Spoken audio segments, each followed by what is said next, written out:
Okay, we'll give about another minute and then we'll get going. I don't, Okay. all right. Before we get started, just a real quick review.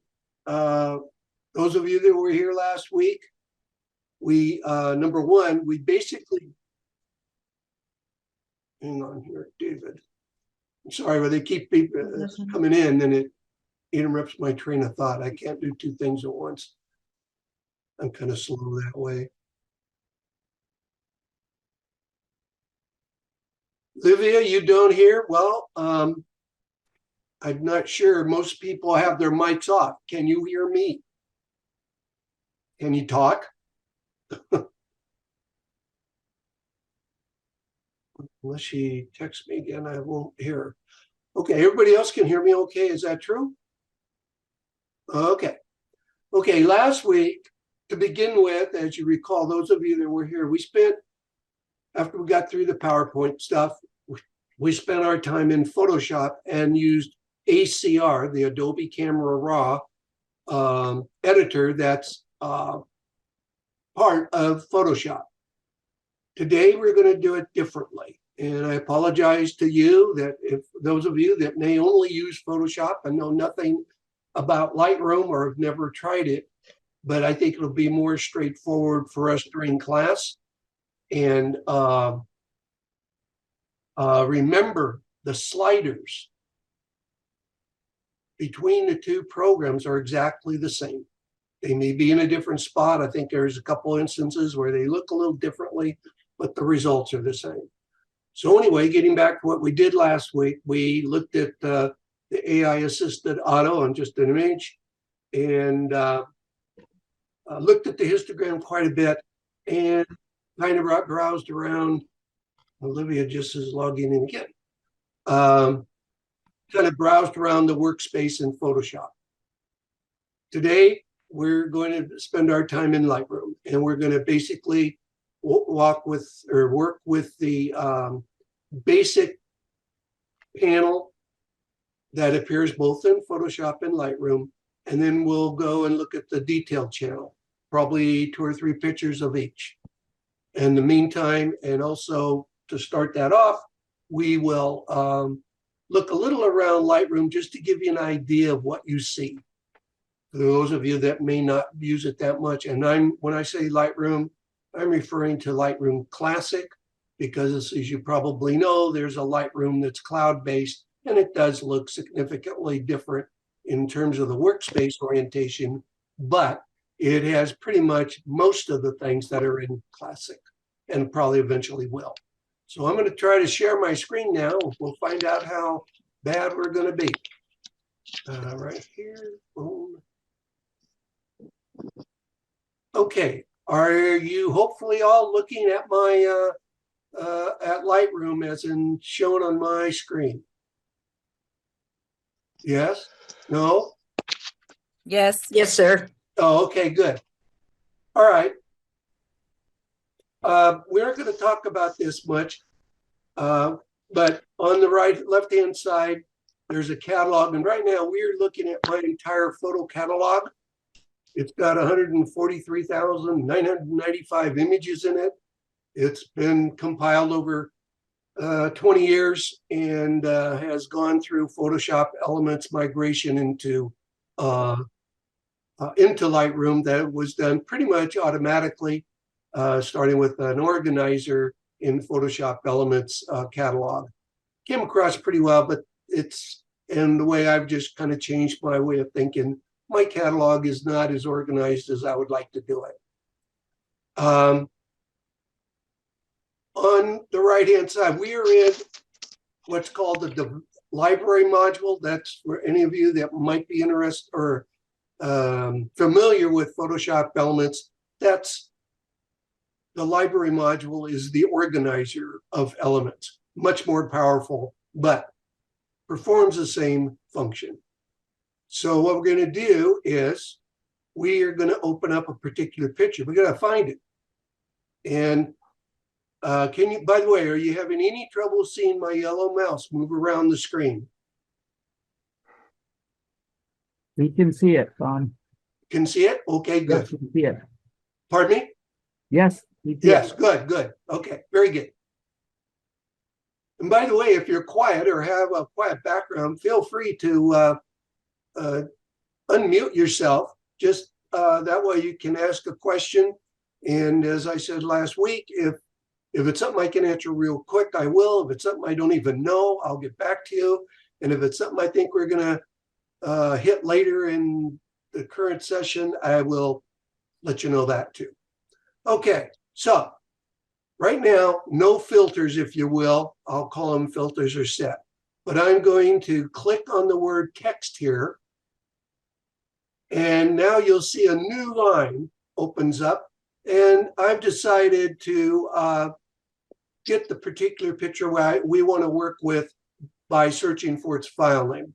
But believe me, there's all kinds of other ways you can find a particular picture. And I've already even have the file name, or at least part of it. And what I put in, this is only a part of the file name.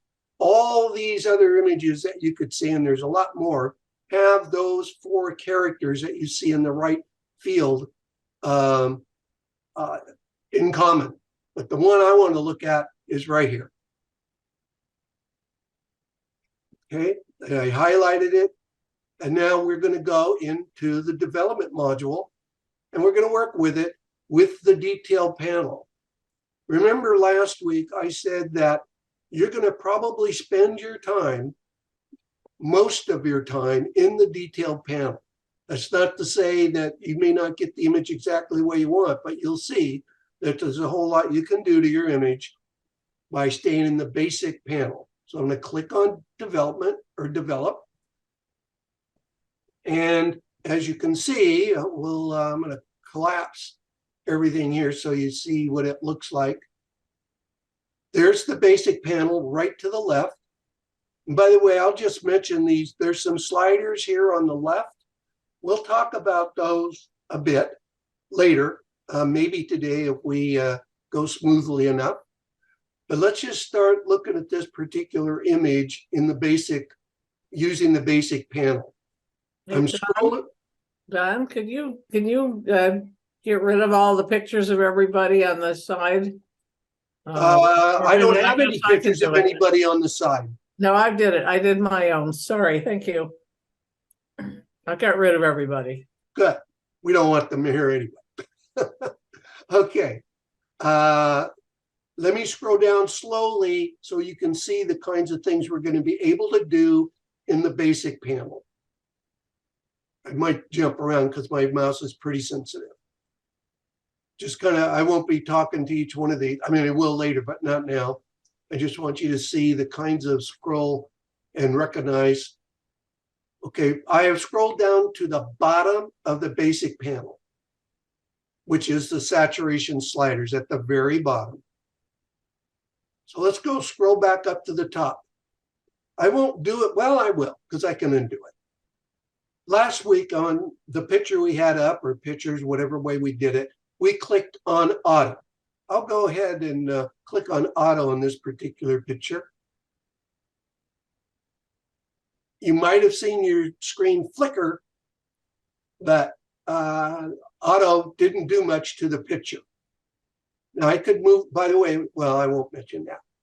Okay, so now I'm going to hit on in Lightroom. If you do something, you can hit Control-Z, like is common in the Windows environment, and undo. And did you see the undo message flash up? I don't know if it's fast enough over the internet. But at any rate, I've undid the auto, and now let's go look at what we can deal with here. Excuse me. First thing I do, and I want to show you, is profile.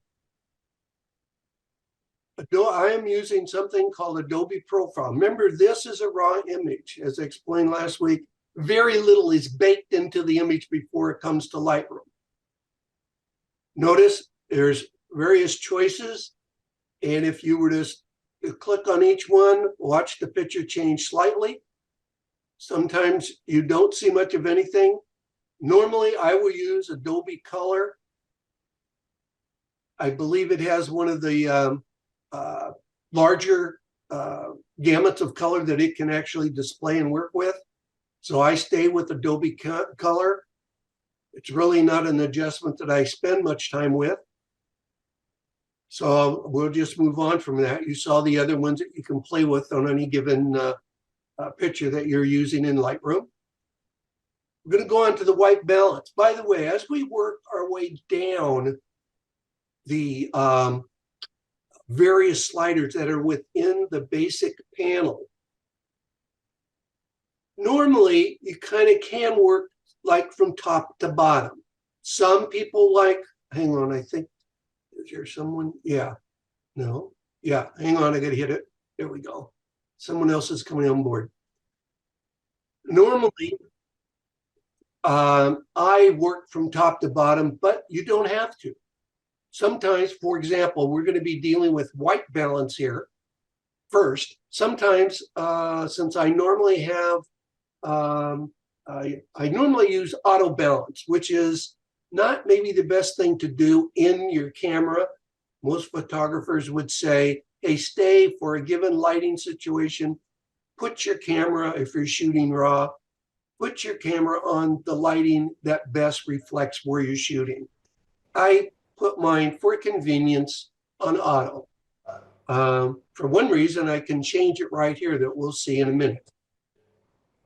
Okay, so we're in the white balance section. Notice you see an as shot. That means the white balance you see on this picture was the white balance that my camera was set on when I took the picture.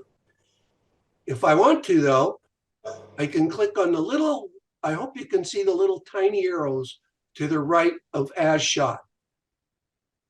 There you will see the other settings that you could have set in your camera.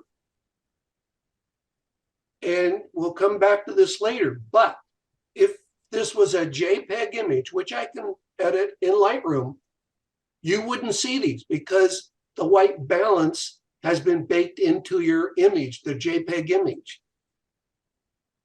So you can see that and these are like, well, let's see what I can do here.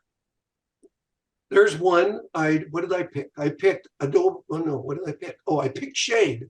Notice in the shade, with the shade setting, it warmed up the picture. And if I really wanted to, oops, that's wrong. I'm sorry. I clicked on the wrong thing. There we go. Look at, if I click on fluorescent, obviously that's not what I want unless I was going for some particular technique. So from the standpoint of white balance for this picture, I'm just going to stay as shot. Okay. By the way, maybe in a later picture, we will come back to this thumbnail here, but I want to skip over it for now. So I've set my white balance. Now I begin to work my way down through the various sliders that are in the basic panel. Okay, now the next one down though is, this is a, I'm going to call it a workflow, but we'll call it a workflow. This is not my idea, and it's not what photographers always do, but several do the following, and I followed suit in terms of my normal workflow. That may not be what you want to do and what you find to do. It doesn't matter. But here is what I do first. Here's my picture. First thing I'm going to do in my workflow, I'm going to take the highlights all the way down, all the way left. You can see the picture in the highlighted area, and maybe this one doesn't show it that much, except maybe for the white uniforms. I'm also, at the same time, going to take the shadows all the way up. Now, so those are the first two things I do to almost every picture I take. Because number one, I'll demonstrate that later in the class. Maybe not today, but at some time in the next couple sessions, I'll demonstrate in a sky image what that saves me. It makes it so I don't blow out the skies easily or as much. I probably won't initially do anything with the white or the blacks, but sometimes, and I'll do it here just for the fun of it, I lower the blacks just a little bit. It adds a little more contrast the way I see the picture, and I like pictures with a fair amount of contrast mostly. But I start here. So this is, haven't really, oh, I forgot. Next thing though I will do is sometimes it makes it too dark. So I might go up to the exposure and slide it a little bit to the right to increase the exposure. Here I went up about a third of an f-stop. By the way, the exposure is calibrated or calibrated in f-stop. So I went up about 2/10 of a stop. Looked a little better to me. So now I'm moving on. Next section in the basic panel. Remember, all these sliders that we're playing with are in the basic panel. They're titled Presence, Texture, Clarity, Dehaze, and at the bottom of the basic panel, the last slider, Saturation. I like, again, contrast in my pictures. So I often will move clarity up a bit. If you watch what I'm doing, I'm going left and right. You can see the contrast going up. And by the way, going back up a bit, whoops, here we go. Going back up a bit, notice I didn't do anything with this contrast. The clarity, although it adjusts the contrast, it's more like the midtones of the contrast rather than everything in the picture. It works with the midtones. I kind of like that better, and often we'll do that and never use the standard contrast slider that's beneath exposure. Sometimes I will, it all depends. The last two sliders in the basic panel is vibrance and saturation. I'll demonstrate saturation here first. Saturation, when you move it to the right, it increases all of the colors saturation. You can see that, and it's often very easy to oversaturate going to the left. By the way, if my mouse shakes, it's just because I have a sensitive mouse.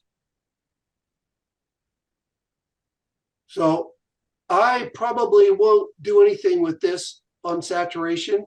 Notice it's a little bit off. Notice I set it at a -3 because I wasn't quite able to get it right at its 0 or default position. But I can do that very simply by double clicking on the slider. Notice it moved over a little bit and the -3 went to 0. What I work with more than saturation is vibrance.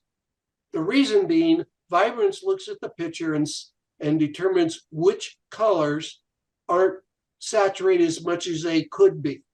And it worked with those colors. And so I'm going to move the vibrance up a bit. Oh my. Okay, you can see the change there? Yes. Okay. Now, so basically I've used all the sliders here except dehaze. Dehaze isn't, well, I'm sure it's going to change this, but it isn't a picture that I would probably use any dehaze on, but I'll move it just the same so you can see. Notice it gets a little darker and the colors get even more intense. Oh, and by the way, on vibrance, not only does it look at the colors that are not really saturated, when you're taking or working with a landscape picture, it tends to work with the skies and the greens of what might be in typical landscapes. So here I have moved dehaze a bit to the right onto +6, and I'll keep it there. It's no big deal. So, but now let's say I go back. I don't really have a whole lot I want to do more to this at the moment, but let's say I wanted to go back. I can go back up and down anywhere I want, depending upon how I ended up with the picture. And the whole idea is for you, as you're getting used to either using ACR in Photoshop or whatever, or in Lightroom, this is what you're going to be doing hundreds of times. And you'll get the feel for what you need to do for each type of picture or what you're in the mood for that day. And again, I want to emphasize, we're only working with that basic panel. There are other panels here that we can also do things with, and we'll get to.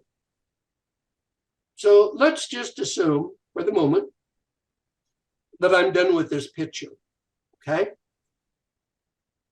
In Lightroom, when I'm done, I just simply go back to the library. And my changes, after a second or two, they're reflected in that picture. I'm going to, in Lightroom, one of the keyboard shortcuts is the F key. If I press the F key now, we go to full screen. Is that correct? Yes. Okay. All right, I'm going to hit escape. Okay, let's try a different picture, maybe a little more. Before you go to the next Yeah. question, in the beginning of the edit, you set the highlights all the way to the left and the shadows all the way to the right. Correct. Did you ever go back and change that, or you? Oh, I certainly could have. If it turned out I didn't need him or went too far. Absolutely, sure. But typically, it's not something. I thought. That's my. Go ahead. I'm I sorry. got the impression you were going to go back to that at some point and redo that. Not on this picture, I guess. I don't know the first time I edited this picture, what I did, whether I went back or didn't go back. The point is, for today and what I wanted, or what I was willing to stay with and not try to make it a perfect picture, which mine never are. I chose just to not go back, but I certainly would and do. Okay. Yeah. Go back to any of them. Think of that. It definitely is just a starting point. Okay, so now, if I'm going to do this right, I mean, if I do everything's right, notice we're back. I'm still in where we can search for things. And I'm going to try 6129. 6129. Yes. Okay, let's see. Copy one. We're going to go right here. All right. I'm going to go right to the develop module here. Then you'll see it in pretty good size, see what the problem is. Okay, this is a bit more challenging of a picture. Going back a little bit to last week, this picture is backlit, as you can tell, and it's overexposed. The red in the highlights, overexposed. And notice if we go to the histogram here, what we do here, we can see that, okay? But I want to keep it that way. And I'm just going to work down just like before, starting with the white balance. I don't do any, again, I'm using the Adobe Color Workspace or Color Profile, forgive me. I'm going to go to white balance and I'm going to stay with as shot for the moment. I can always go, by the way, I can always go back to these even though I'm totally done. I can go back and change the white balance to a custom or anything I want. And so I'll stay with the white balance here. Sorry about my phone. It'll hang up in a minute, I hope. Oh, I know. Okay. At least it stopped this phone. You might hear it from the other room. Okay, so I'm going to just go back to where we were before.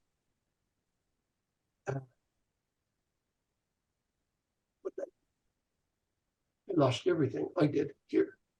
Just a minute. Why did I do that? Library. There we go. I hit something here. There we go. Okay. So I'm sliding down through the white balance, which I won't do anything at all. But now, first thing I do, remember, highlights. Wham. At least the warning that I've forgot the term. Overdrove the highlights is gone. I am going to increase the shadows. Notice how they brought the two people in the back, their faces out of shadows. I may not want that much later. I may adjust it, but I'm going to start there. And let me just see what the blacks will do. Just the blacks tend to make the black point higher. In other words, your picture goes pure black sooner. Notice if I go all the way to the left. A little bit too much. But normally I do not work with the blacks that much. But you can see that just bringing the shadows up full, I have greatly improved the picture. All right, going down. This one I'm going to zoom in. By the way, to zoom in Lightroom, if you see, I don't know if you can see it, but in the middle of my mouse that's moving around, there is a magnifying glass and a plus sign. In Lightroom, if I click and hold, there it goes to, notice on the left, it's 100%. To the left in gray is fit. And notice after I zoomed in 100%, my mouse is a hand. You may not see the hand. I just don't know how much the resolution is for you there. We do. Okay. So now I'm going to click, and that gets me back to fit on screen. Going back to these three sliders up there, notice there's a 200. If I click there, now I've zoomed into 200%. We'll talk more about that when we get into the detail set of sliders that deal with noise reduction and sharpening. So I'm going to go back to fit. And I'm going really slow here. Oh, this is where on this particular one, I'm trying to give you my philosophy, but why I might do certain things. This airplane that they're standing by, it's pure black.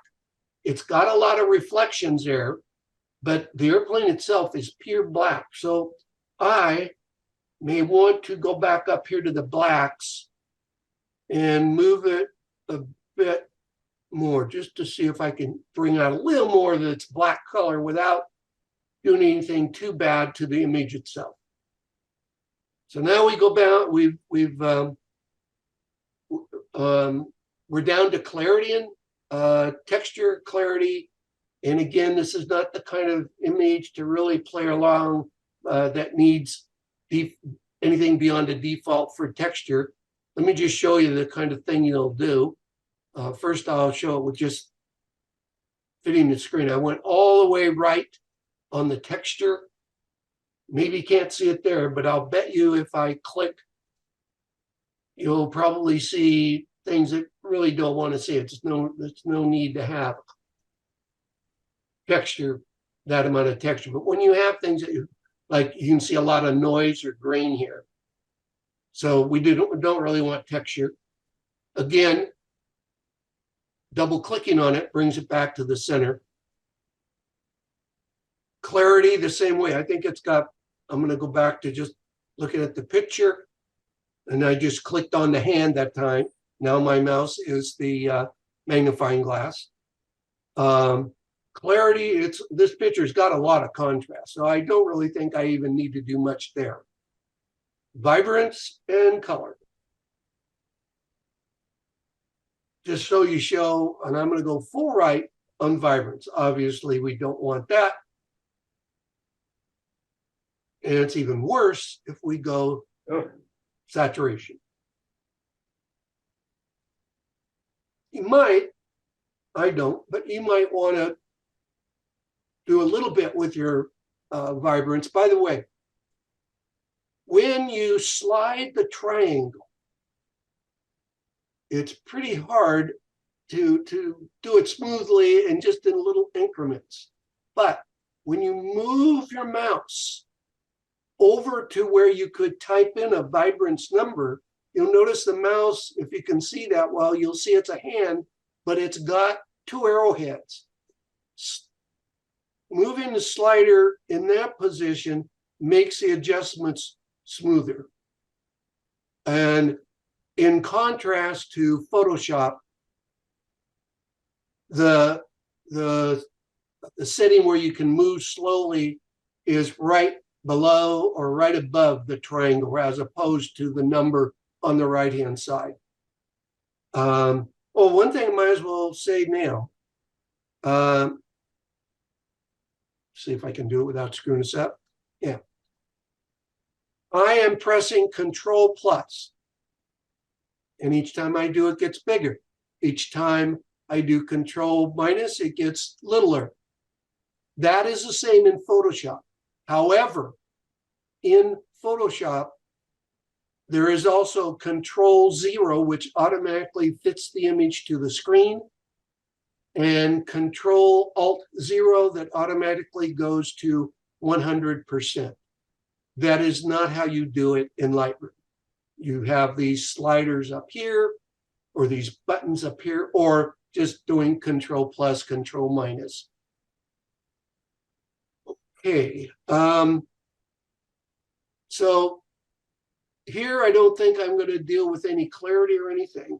We're pretty much done. Now, if this was a picture, I would go and do some other things, but I'm gonna just kind of stop us right now at the basic and bring up a new picture that might be better to look at the detail panel. Remember, I'm not necessarily done with this, even though I've gone through the basic panel, but you can see all the things we can do just by staying in the basic panel.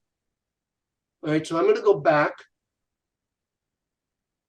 to the library. And there's the picture right here. I'm going to press the F key again so we can see it. That's the original. The one I just did, click on this other thumbnail. You can see the faces are brighter and it's a better picture. Maybe I have to take, these pictures are at the Flight Museum, and I got to take pictures on the fly for newsletters and stuff. Okay. All right, let's try another picture here. And I think what we're going to do is I'm going to start it at the beginning, but this is a real bad picture. And we're going to go into the detail when I do that. Okay, let's see here. When is it?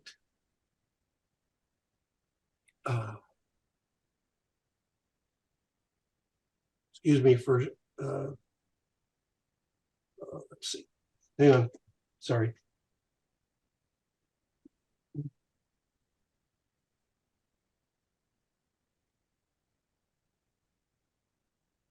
Okay, good, 16. I think this is going to be the picture I want to use. And you're going to say, oh God, what happened there?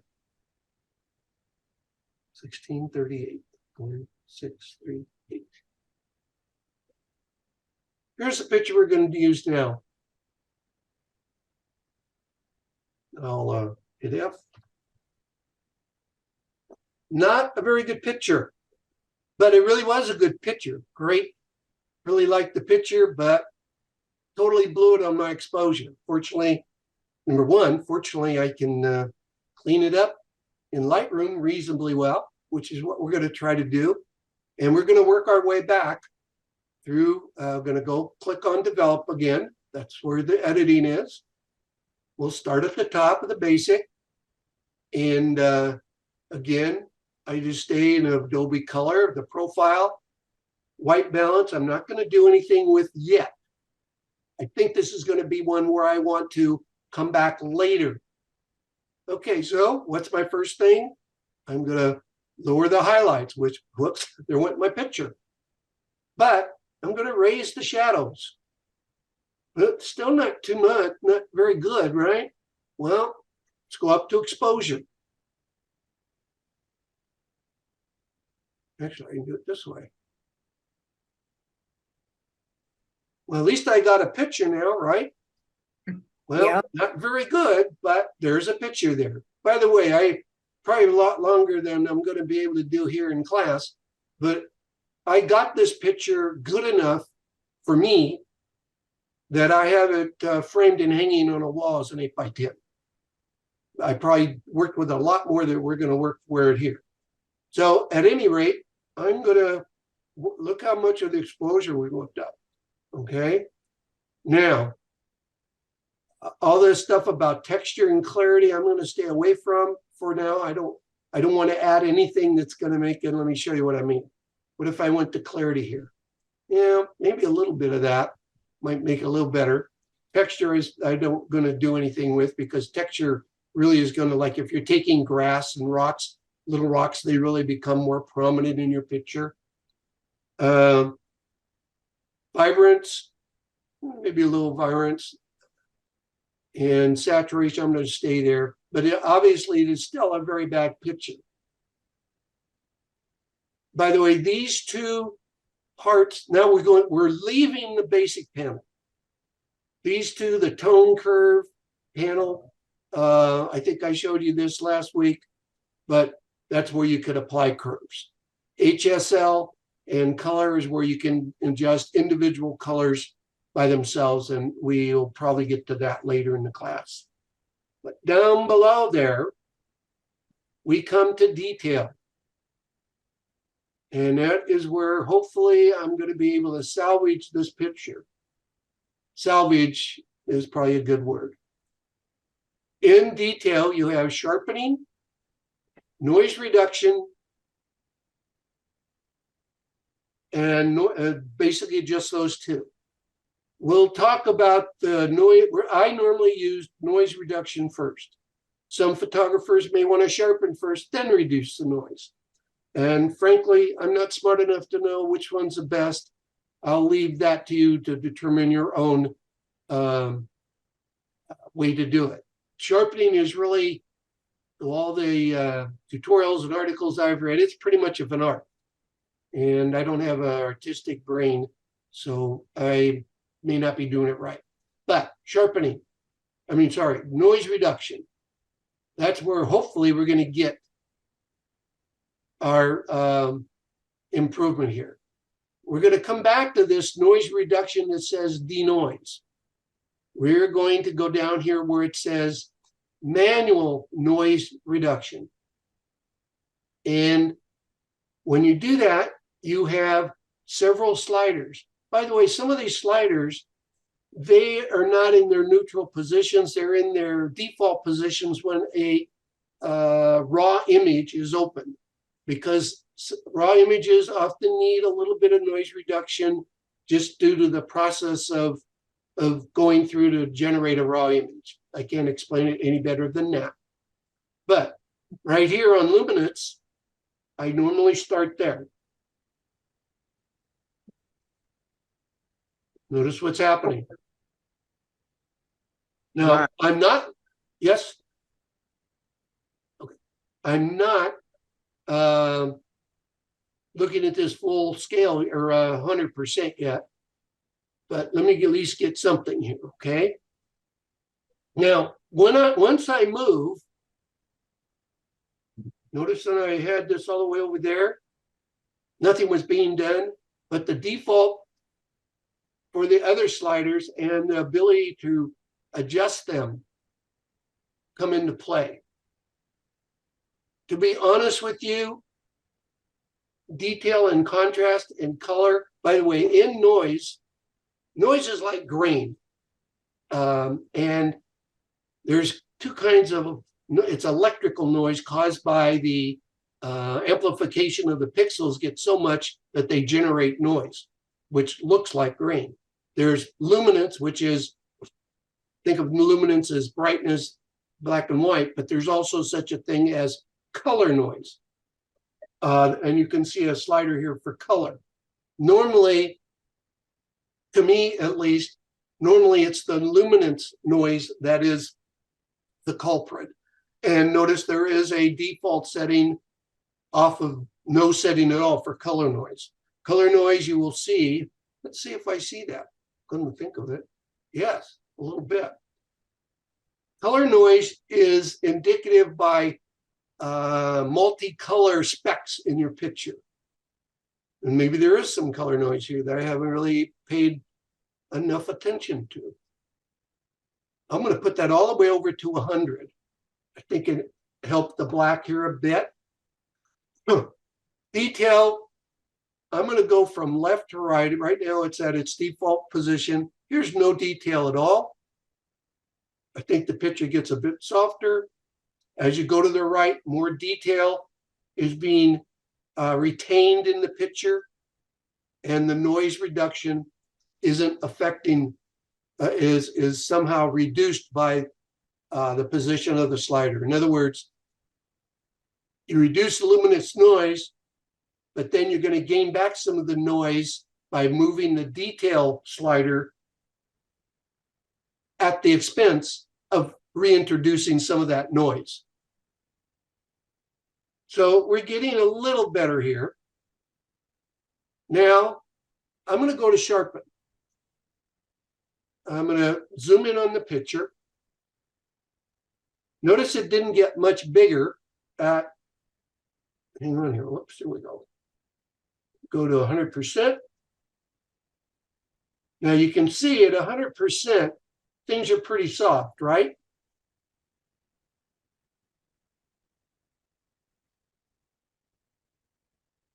So I'm going to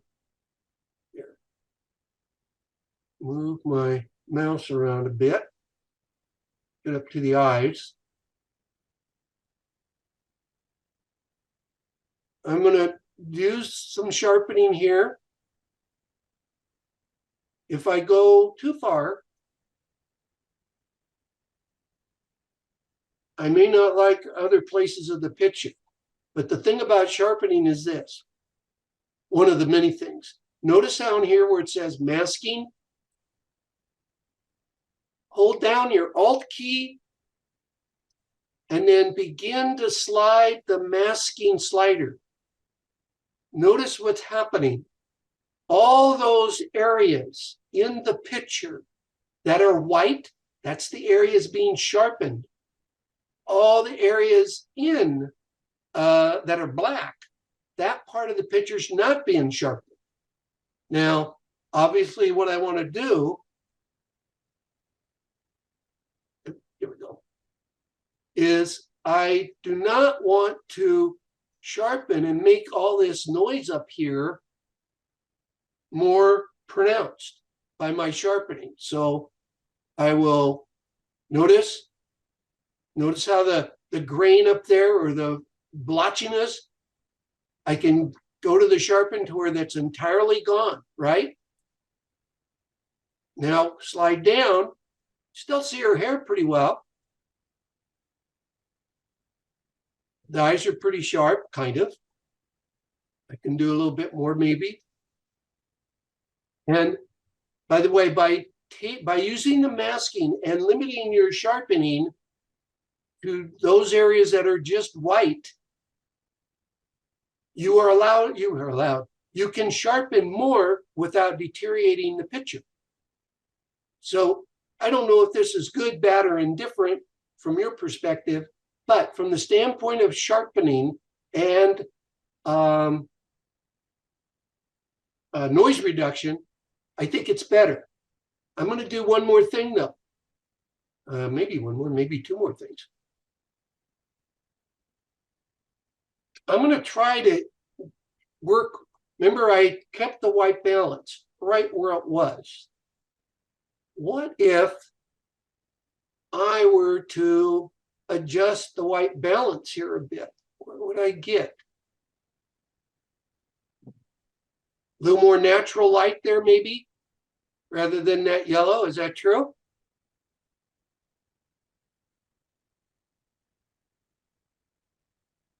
Hope you're hearing me. Now, Yes, it's true. okay.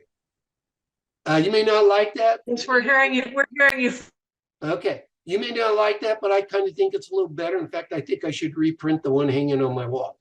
But at any rate, the other thing I'm going to try to do here is, again, I may try something with the blacks here. I still have, even in a not zoomed in picture, I have noise up there that maybe I can tweak a bit. The blacks, look, I took the blacks all the way down. Now it's true, they've got a little darker. Let's see here. And do that. But you know, so now I'm getting to the space, getting to the spot on this particular picture where I'm kind of just moving sliders around, essentially experimenting with it to see what may make it a bit better. I even tried haze. By the way, you see the red here?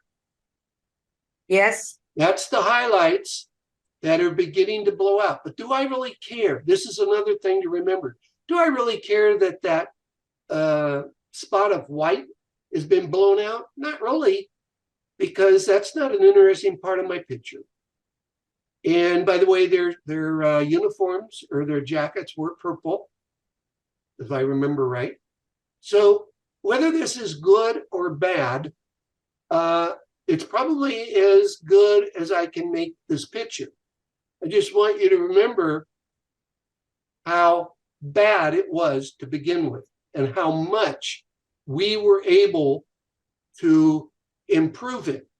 And because it was very dark, we improved it at the expense of adding noise. That's what happens when you have to go from a real dark image and make it better. As opposed to if the image was overexposed, we, number one, wouldn't be able to do that much. And, but if we were shooting JPEG, we'd have no latitude hardly, and very little in the highlights, and very little latitude in the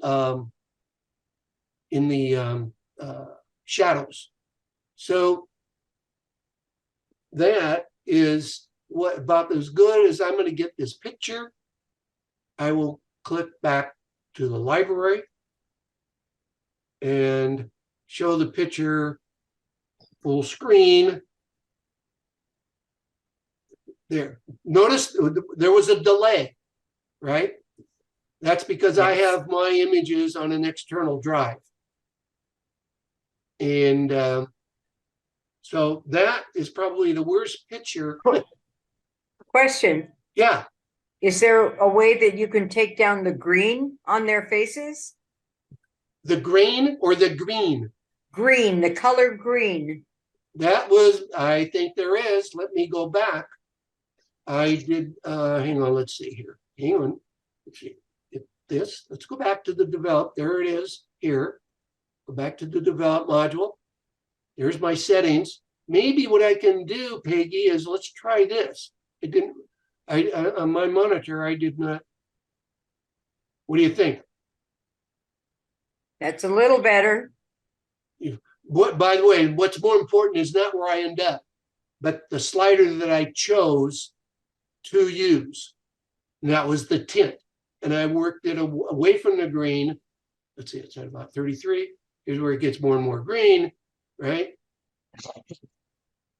Now, by the way, that is where the other sliders in outside of the basic come into play. You can work with one particular color, make it brighter or more saturated.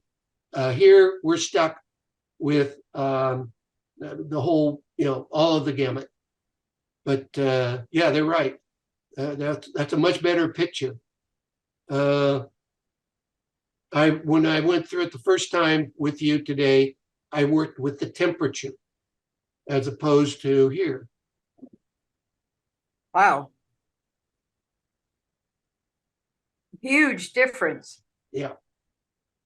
It's all you want to, and again, what order that you go through these things is not as important as where you end up.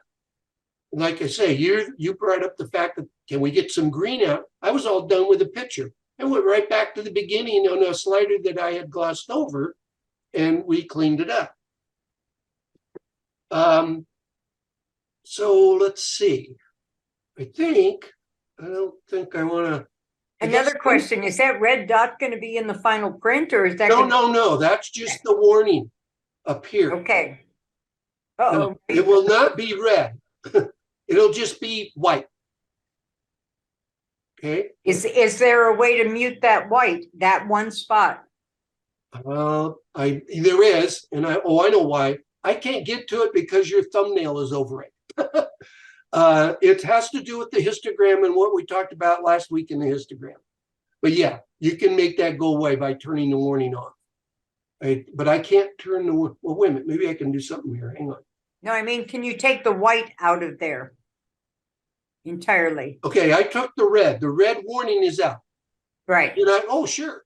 That would be done with like a clone stamp or in the removal here.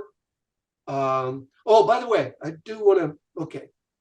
So before I do that, I mean, we aren't going to do that today. That's for another lesson, okay? But yeah, you can remove it just like you can in Photoshop. Clone stamp it. What's the other term I'm searching for?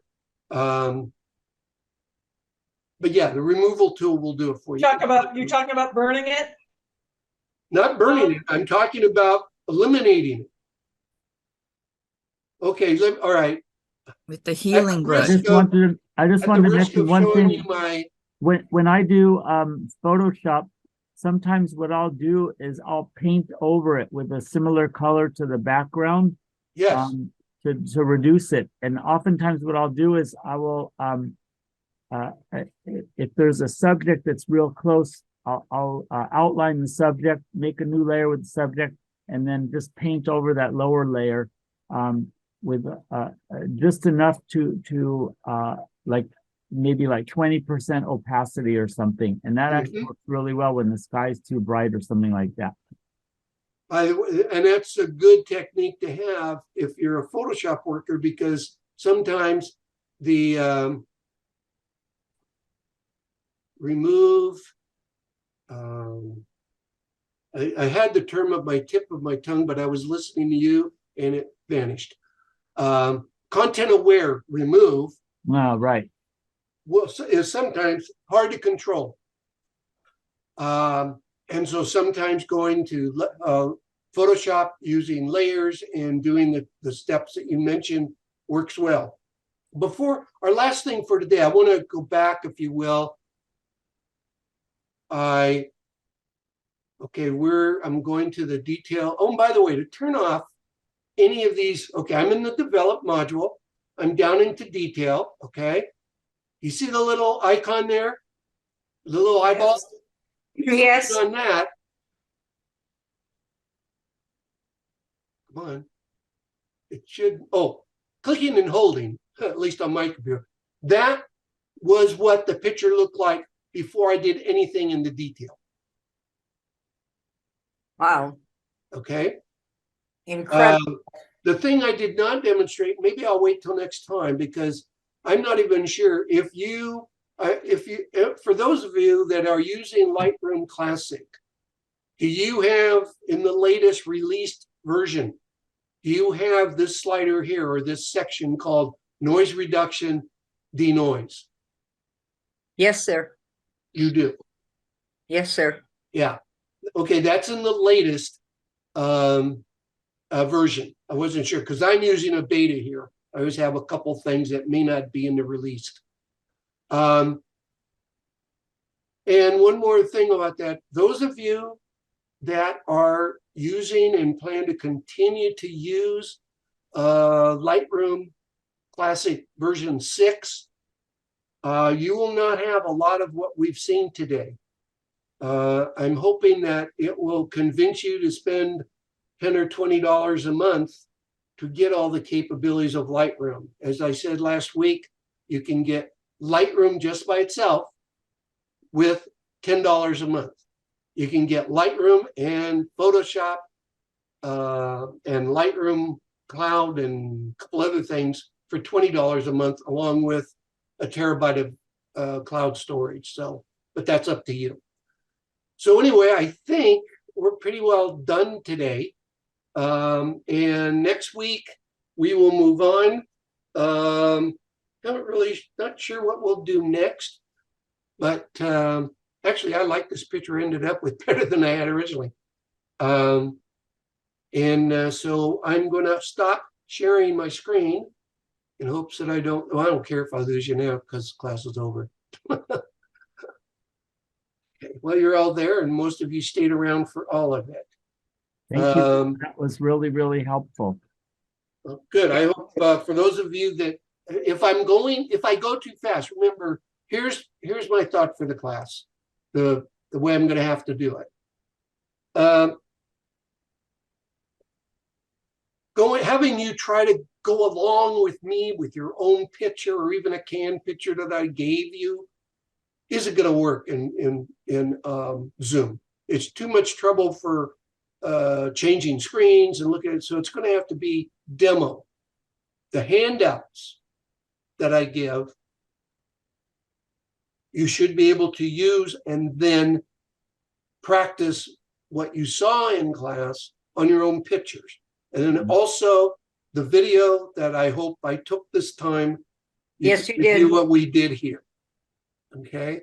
And David, I will catch you up. I don't know what happened. I will make sure you're on the list and make sure you're good. And just in case now, Emily Sandersfeld, she normally goes into and uses or is used to using a single link that would be for the entire class. Every time she goes to the class, she clicks on the link. I don't do that. That's not the way I work. Although I imagine it could be simpler if I do it for everybody. But I will have a new link each and every week those are the ones I email you. And so it seems that nobody had a real trouble using the link. So that's where we'll keep going that way. So I'll see you next Thursday at 5 o'clock. Okay. All right. Any questions? Yeah, Oh, Dan, yeah. can you hear me? Yeah, I can hear you. Oh, okay. My question is, because I'm beginning, everybody's telling me when you bring it to a library, there's a lot of problem the first time. So how do I can you show us maybe after the course of 5 weeks, how to bring the pictures to the library without having problem? I'm How not to sure. open my picture Well, into the first let library? me ask, Livia, what are you viewing the class on? Just now, I looked on the Well, telephone, but I put also my phone. I downloaded the Lightroom and I downloaded, it took me a long time, but somebody helped me to download the Lightroom and Adobe. Now Are I have to are you loading it on your phone or on your computer? no, just now I'm looking at this class on the phone, but well, that's the but first. Let me interrupt you, Livia. It is yeah. best to watch the class on your computer, a laptop, Yeah, or a I tried desktop. it. I will be able in the future. Yeah, I'm working on it. And Well, I did open also my, I have to download a Zoom to my computer because I haven't used my computer for a long time. well, I So don't think you need to download Zoom he to told me,